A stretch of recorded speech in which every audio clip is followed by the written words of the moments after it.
Welcome to the Friday edition, the last day of our On the Road Bible Times. We've been enjoying doing this. We're looking forward to getting back home, though, and being with all of you. But I just want you to know, San Antonio, that we're sitting here in a park. It's 3 o'clock in the afternoon, and it's 100 degrees here in Meridian, Idaho. So just in case you think we're having it nice and easy here, not so much. It gets plenty hot, although it does cool down quite a bit more at night. I'll have to admit that.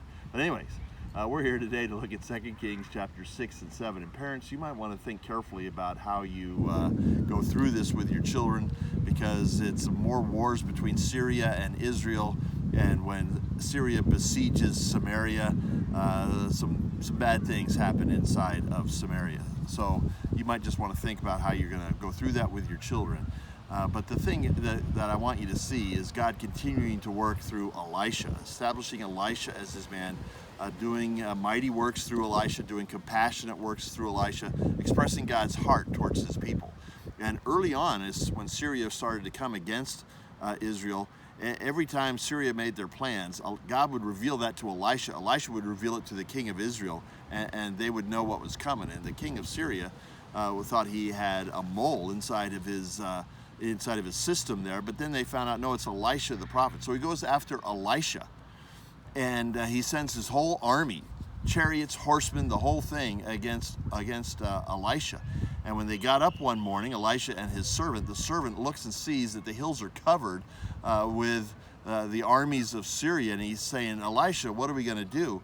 And Elisha says, don't worry about it. There's more on our side than there is on their side. And so then he prays that God would open up the eyes of his servant, and the servant sees the angelic armies that they have on their side. And that's something that you and I need to think about. We don't think about this enough, but there is an army of angels that are serving God and serving his people.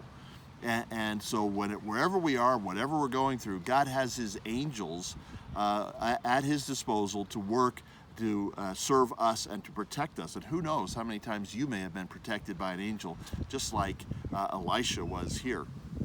But also, that's why he said it. Hey, there's a lot more for us than there are for them. That should remind you of the statement in 1 John, where John says, greater is he that's in you than he that's in the world. The world might look like it's winning. The world system might look powerful. The world system might look tempting, and it's run by Satan. But you and I need to remember that greater is he who is in us than he who is in the world. Elisha understood that, and he knew that God was going to protect him until his mission was done. He's going to do the same for you and me. We just need to trust the Lord and believe in the armies of the angels that we can't even see, that are working for us and protecting us as we seek to serve the Lord. So let's just serve the Lord today and be confident that he can take care of us.